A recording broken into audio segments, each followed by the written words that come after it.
నమస్తే welcome to దూత media సినీ ఆనిముత్యాలు. పాలమీగడ లాంటి దేహం తనది. అందాల ఆరబోతుతో 90s లోనే కుర్రకారును పిచ్చెక్కించిన బౌల్ బ్యూటీ ఆమె. బాలీవుడ్, టాలీవుడ్, కోలీవుడ్, శాండిల్వుడ్ లను షేక్ చేసిన సితార. తన గ్లామర్ తో కుర్రకారు హృదయాలలో గ్యాంబ్లింగ్ ఆడిన లవ్ గ్యాంబ్లింగ్ స్టార్. తెలుగు, తమిళం, కన్నడ, మలయాళం, హిందీ చిత్రాల్లో తనదైన ముద్ర వేసుకున్న కథానాయిక. మాస్టర్లో మెరిసి టాలీవుడ్లోనే టాప్ పొజిషన్ అందుకున్న అందాల సాక్షి. హోమంతో అదృశ్యమై ఫ్యాన్స్ ని డిసప్పాయింట్ చేసిన హాట్ బ్యూటీ అలియాస్ సాక్షి శివానంద్ గురించి నేటి సినీ ఆనిముత్యాలలో తెలుసుకుందాం. సాక్షి శివానంద్ 1977 ఏప్రిల్ 15న ముంబైలో జన్మించారు. విద్యాభ్యాసం కొనసాగిస్తూనే 1993లో కృష్ణంరాజు, జయప్రద ప్రధాన పాత్రలు పోషించిన అన్నా వదిన అనే తెలుగు సినిమాతో వెండితెరకు పరిచయమయ్యారు. అన్నా వదిన చిత్రంలో సాక్షి ఓ చిన్న పాత్ర చేశారు. తర్వాత బాలీవుడ్లోకి ఎంట్రీ ఇచ్చారు. 1995లో విడుదలైన జనం కుండ్లీ, సంజయ్ పాపా కెహతే హై చిత్రాలలో నటించారు. 1996లో మలయాళం మూవీస్లో అడుగుపెట్టారు. ఇంద్రప్రస్థం, మంజిరా ధ్వని సినిమాలో నటించారు. తర్వాత హిందీ సినిమా జియో షాన్సేలో నటించి మంచి పేరు తెచ్చుకున్నారు. తమిళంలోని పుదయాల్ సినిమాలో నటించి స్వప్న పాత్రతో అలరించారు. అప్పటి వరకు బోర్గా సాగిన సాక్షి కెరీర్ సడన్ గా రేజ్ అయింది. 1997లో తెలుగులో వచ్చిన మాస్టర్ సినిమాతో సూపర్ హిట్ అందుకున్నారు. మెగాస్టార్ చిరంజీవితో కాంచన పాత్రతో కవ్వించారు శివానంద్. ఈ సినిమాలో టీనేజ్ అమ్మాయిగా సాక్షి శివానంద్ చేసిన రచ్చ అంతా ఇంత కాదు. ఈ చిత్రంతో టాలీవుడ్ లోనే టాప్ పొజిషన్ అందుకుంది సాక్షి. అలా తెలుగులో మాస్టర్ చిత్రంలో మెరిసిన సాక్షి శివానంద్ అటు తమిళంలో మాపిల్లై గౌండర్ మూవీలో ప్రియాగా రాణించారు. తర్వాత వరుసగా కలెక్టర్ గారు, రాజహంస, నిధి వంటి తెలుగు సినిమాలు చేశారు. జంజీర్ మూవీతో 1998లో మళ్లీ హిందీ ఇండస్ట్రీలోకి ఎంట్రీ ఇచ్చారు.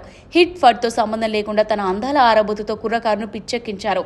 తెలుగులో స్నేహితులు, ఇద్దరు మిత్రులు, సముద్రం సినిమాలు చేశారు. సముద్రంలో సాక్షి శివానంద్ రెచ్చిపోయారు. బికినీలు వేసి బోల్డ్ గా నటించారు. దీంతో కుర్రోళ్ల గుండెల్లో సెక్సీ బ్యూటీగా చెరగని ముద్ర వేసుకున్నారు. ఆ తర్వాత అక్కినేని హీరో నాగార్జునతో జతకట్టారు. సీతారామరాజులో నాగార్జున సరసన చేశారు. పెళ్లివారం అండి, యమజాతకుడు, వంశోద్ధారకుడు వంటి చిత్రాల్లో నటించారు. వంశోద్ధారకుడులో బాలకృష్ణతో కలిసి సందడి చేశారు సాక్షి. 2000లో క్రోధ్ సినిమాతో హిందీలో మెరిశారు. తర్వాత యువరాజు సినిమాతో సూపర్ స్టార్ మహేష్ బాబుతో జతకట్టారు. ఈ సినిమాలో శ్రీవల్లి పాత్రతో అదరగొట్టారు. సినిమా ఫెయిల్ అయినప్పటికీ ఆమె నటనకు మాత్రం మార్కులు పడ్డాయి. అదే ఏడాది గలాటే అలియాన్రు అనే కన్నడ మూవీతో పాటు మా పెళ్లికి రండి, పెళ్లి సంబంధం వంటి తెలుగు చిత్రాల్లో నటించారు. 2001 వాంచినాథన్ అనే తమిళ చిత్రం చేసిన సాక్షి సింహరాశి సినిమాతో తెలుగులో సూపర్ హిట్ అందుకున్నారు. సింహరాశిలో నెగిటివ్, పాజిటివ్ షేడ్స్ చూపించారు. అంతేకాదు రాజశేఖర్ తో కలిసి అందమైన పాటలకు డ్యూయట్ పాడేశారు. తర్వాత 2001 నుంచి 2008 వరకు తెలుగులో పెద్దగా కనిపించలేదు సాక్షి. తమిళంలో మాత్రం వేదం సినిమాలో మెరిశారు. నాను నానే, సైనిక, కోదండరాముడు వంటి కన్నడ సినిమాలో కనిపించారు. 2002లో కల్నాయకన్ కా కల్నాయక్, आपको पहले भी कहीं देखा है, ఖుషి, మానస్తాన్, తండేగే, జహాన్ ఛాయేగా, హమీన్ పాయేగా, సౌందర్య వంటి తమిళం, కన్నడ, హిందీ మూవీలో రాణించారు.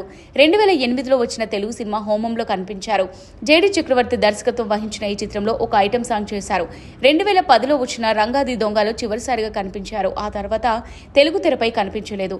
2013 ఆది భగవాన్ అనే తమిళ చిత్రంలో నటించిన ఆమె 2014లో కన్నడ భాషలో వచ్చిన పరమశివలో మెరిశారు. ఇలా తెలుగు, తమిళం, కన్నడ, మలయాళం, హిందీ చిత్రాల్లో నటించి తనకంటూ ప్రత్యేక గుర్తింపు తెచ్చుకున్నారు సాక్షి. అయితే తన కెరియర్ మంచి ఫామ్ లో ఉన్న సమయంలోనే సాక్షి శివానంద్ సినీ ఇండస్ట్రీకి దూరం అయ్యారని చెప్పాలి. సాక్షి ప్రేమించిన వ్యక్తిని పెళ్లాడి హౌస్ వైఫ్ గా సెటిల్ అయిందని సినీ ఇండస్ట్రీ టాక్. మరి తనకు ఇప్పుడు రీ ఎంట్రీ ఇచ్చే ఆలోచన ఉందో లేదో తెలియదు, కానీ ఒకవేళ వస్తే కనుక మంచి అవకాశాలు వస్తాయని సాక్షి ఫ్యాన్స్ చెబుతున్నారు. మరి శివానంద్ తిరిగి సినిమాలో కనిపిస్తుందా లేదా అనేది కాలమే నిర్ణయించాల్సి ఉంది. ఇది వాళ్ళ సినీ ఆనిముత్యాలు. మరో నటి ప్రస్థానంతో మళ్ళీ కలుద్దాం. కీప్ వాచింగ్ దూత మీడియా.